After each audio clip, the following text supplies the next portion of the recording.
귀로 듣는 요양보호사 귀요보입니다. 여러분 모두 합격 가자. 좋아요 눌러주세요. 요양보호사의 건강 및 안전관리 볼게요.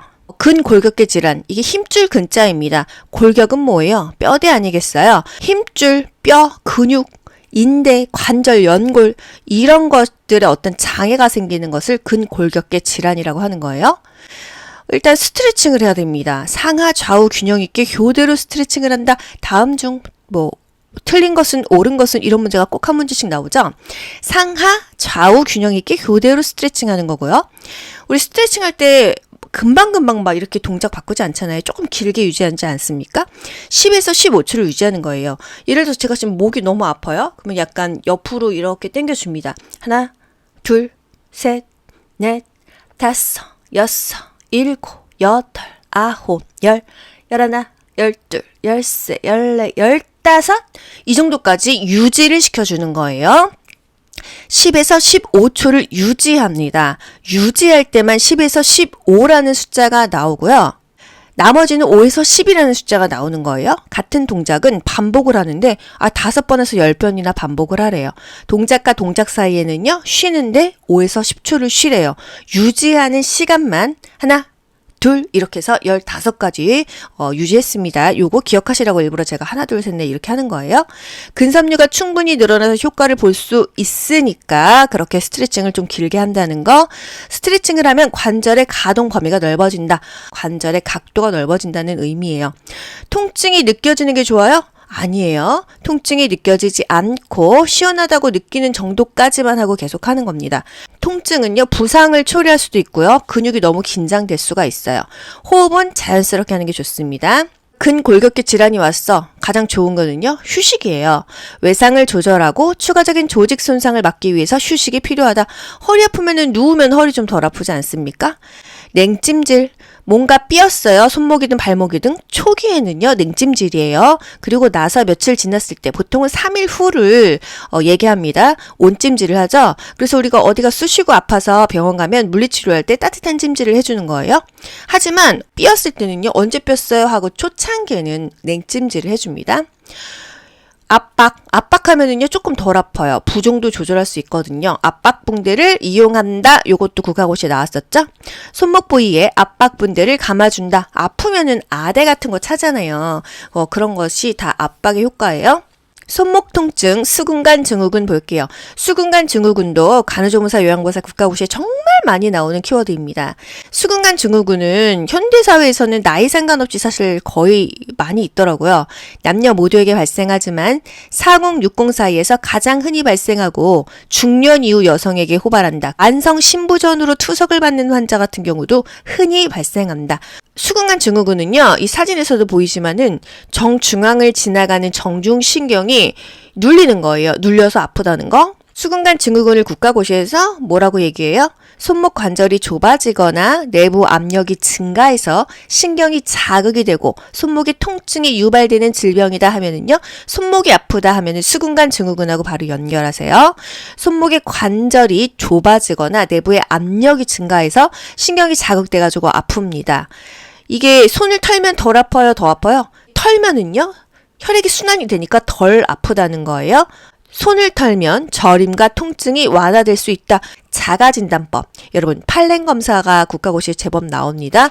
양쪽 손등을 맞대 보세요. 그림처럼. 그리고 1분을 있었는데 이게 아프고 저리다 하면은 수근관 증후군을 의심할 수 있습니다. 팔랭 검사가 수근관 증후군인지 아닌지 테스트하는 검사예요. 예, 엄지손가락 이쪽 부위가 아파요. 그래서 젓가락질도 하기가 좀 어려운 편이다. 요통 예방, 신체 역학의 원리에 의해서 어떻게 해야 물건을 들었을 때 우리가 다치지 않고 최소한의 힘으로 잘 들을 수 있냐 이거거든요. 신체 역학의 원리 요 부분 역시 간호조무사 요양보호사 국가고시의 단골 문제이고요. 실제로 우리가 물건을 옮길 일이 많이 있어요. 이거 그냥 대충 막 팔 쭉 펴고 다리 쭉 펴고 옮기다 보면은 많이 다친다는 거. 보통 신체 역학의 원리는요, 이 중심점을 낮추는 것이 좋습니다. 허리를 펴고 무릎을 굽혀서 몸의 무게 중심 자체를 낮추고요. 다리는 양쪽으로, 왼쪽, 오른쪽 벌리면은 아무래도 힘을 받기가 좋다는 거예요. 물체는 몸 가까이에 위치해야 이게 힘이 덜 들어가고요. 팔도 다치지 않겠죠. 여기서 무릎은 구부리고 허리는 꼿꼿이 편 자세, 미스코리아 자세인데요. 안녕하세요. 미스코리아 귀요보입니다. 그런데 여기서 무릎을 구부렸어요. 근데 일어나면서 물건을 들으려면 결국은 무릎을 펴야 되죠. 그래서 무릎을 펴서 들어 올린다라는 표현이 맞습니다. 허리를 펴서 들어 올리는 게 아니에요. 허리는 원래 펴 있어야 되고요. 무릎을 구부렸다가 이렇게 무릎을 펴면서 들어 올리는 겁니다. 아시겠죠? 허리가 아닌 다리를 펴서 들어 올린다. 맞죠? 허리가 아닌 무릎을 펴서 들어 올린다. 맞는 표현입니다. 허리를 펴서 들어 올린다? 틀려요. 허리는 원래 펴 있는 상태이고 무릎을 굽혔다가 펴면서 일어나는 거예요. 아시겠죠? 미끄럽지 않고 평평한 바닥에서 생활할 때 근골격계 위험이 적다. 근골격계 질환은요, 반복적으로 같은 동작을 했을 때 많이 생깁니다. 또 힘을 너무 무리하게 썼을 때, 자세가 부자연스러울 때 근골격계 질환이 생기니까 여러분 요 신체 역학의 원리에 의해서 허리는 펴고 무릎을 굽혀가지고 몸의 무게를 낮춰요. 지지면은 넓혀주죠. 그리고 무릎을 구부렸다가 이렇게 펴면서 들어 올리셔야 돼요. 감염성 질환 볼게요. 감염성 질환은요, 한마디로 직업병이에요. 요양보호사로 일을 하기 때문에 생기는 병이다. 요양원에 좀 환경이 많이 열악했나 봐요. 뭐 옴도 있고 이도 있고 그랬다고 하더라고요. 결핵, 독감, 노로바이러스, 머릿니, 옴. 이 시대에도 이런 질병들이 있다는 게 너무 좀 슬픈데요. 결핵은요, 가장 명확한 증상이요, 2주 이상 기침이 나오는 것입니다. 결핵이 의심되는 대상자를 볼 때는요, 마스크와 장갑을 착용해야 돼요. 마스크, 장갑, 가운 뭐 다 쓰면 좋겠습니다. 마장갑, 마스크. 과거에는 마스크를 거의 쓰지 않았었는데 사실 코로나 이후에는 마스크가 거의 생활화됐죠. 마스크와 장갑을 착용한다. 결핵 대상자와 접촉한 요양보호사는요, 검사를 하는데 바로 검사하면 안 나와요. 잠복기가 있기 때문에 2주에서 한 달 이후에 병원 가가지고 엑스레이 찍어야겠죠. 2주에서 1개월 이후에 엑스레이 검진을 통해서 결핵 감염 여부를 확인한다. 이게 맞는 보기가 되겠고요. 또 병원이나 보건소를 방문해서 감염 검사를 받는다. 이것도 맞는 거예요. 일정 기간 후에 감염 여부를 확인한다. 이것도 맞죠? 일정 기간은 보통 2주 이후입니다. 보호장구를 착용해야겠죠? 마장갑, 마스크, 장갑 정도요. 또 간호조무사에서는 가운까지 착용하라고 합니다. 결핵은요, 호흡기 감염이에요. 물건은 함께 써도 되는데 숨을 갖추시면 안 되기 때문에 마스크를 껴야 되는 것입니다. 결핵은 햇볕에 약해서 직사광선에다가 이제 이불 같은 거 말리면요, 결핵균이 죽습니다. 얼마 만에 죽어요? 몇 분 있다 죽어요. 그 몇 분 있다 죽는 것을 수분 내에 죽는다 이렇게 표현합니다. 그래서 결핵 환자의 침구류는요, 일광소독, 베란다에 말리면 좋겠죠? 결핵 대상자가 사용한 침구류는 일광소독한다? 맞습니다. 결핵 증상 2, 3주 이상의 기침. 2년 전인가요? 유튜브 하는데 그렇게 기침이 나오는 거예요. 너무 바빠갖고 병원을 못 가다가 병원을 갔더니 기침 얼마나 했어요? 이렇게 물어보더라고요. 그래서 2주가 넘었어요? 그걸 물어보시더라고요. 그래서 어쩌다 보니까 2주가 넘었어요, 선생님. 그랬더니 그때 제가 이비인후과에 갔었는데 이비인후과 선생님이 그러면 정형외과에서 흉부 엑스레이를 한번 찍어오래요. 결핵인지 아닌지 폐사진을 찍어야겠다 이러거든요. 결핵의 증상은요, 2주 이상 기침을 했다고 하면은 다 결핵을 의심합니다. 일단은요. 체중도 감소한다.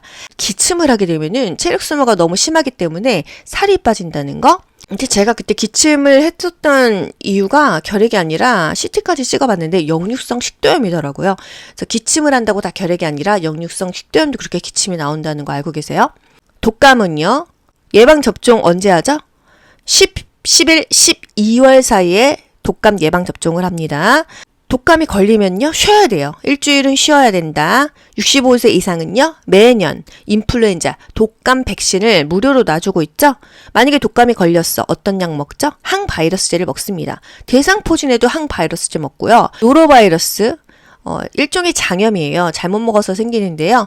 내가 이 노로바이러스에 걸린 상태로 요리를 하면요, 이 손에 있는 그 노로바이러스 균 때문에 대상자가 노로바이러스가 걸릴 수 있어요. 그래서 내가 회복된 이후에도 2, 3일 동안은 요양보호 업무를 하면 안 되는 거예요. 2, 3일간 요양보호 업무를 중단한다. 머릿니, 사실 요즘에 머릿니가 있나요?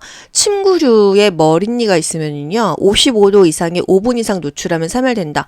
뭐 100도도 아니고 555래요. 55도 이상의 5분 이상 노출 시 3일. 근데 실제로는요. 파마하면은 그 파마약이 독해서 죽는다고 하고요. 살충 성분이 포함된 샴푸 제제로 치료한다. 살충 성분? 뭔가 이거는 살충제 안 좋은 거 아니야? 아니에요. 머리띠는 일종의 벌레예요. 벌레 충자죠. 살충 성분이 포함된 샴푸 제제로 치료하는 게 맞습니다. 옴은요, 옴 찐득이에요. 더운 기온에서 움직임이 활발하고요. 야간에 더 가렵습니다. 기침도 야간에 많이 하고 옴도 야간에 더 가렵고 몸이 아픈 사람도 밤에도 많이 아파요. 그쵸? 밤에 더 간지럽다. 대상자와 접촉한 사람은 증상 유무와 상관없이 함께 치료한다. 옴에 접촉했다 그러면 무조건 상관없이 치료를 하래요. 동시에 치료한다. 그래서 옴 하면은요, 가장 중요한 거 동시에 치료한다, 함께 치료한다, 모두 치료한다. 이게 중요한 것입니다. 대상자의 동거 가족은 증상이 없어도 함께 치료받게 한다. 요양보호사가 임신했어요. 어떤 대상자와 접촉을 피하죠? 수두, 풍짐 있는 대상자와 접촉을 피합니다. 왜? 선천성 기형을 유발하기 때문이에요. 기형아가 태어난다는 거죠. 임신한 경우 풍진 대상자와 접촉하지 않는다. 다른 감염성 질환이 있을 수 있습니다. 그랬을 때는요, 보호장구를 착용한 후에 접촉을 해야겠죠. 마스크, 장갑, 가운이요. 마장갑.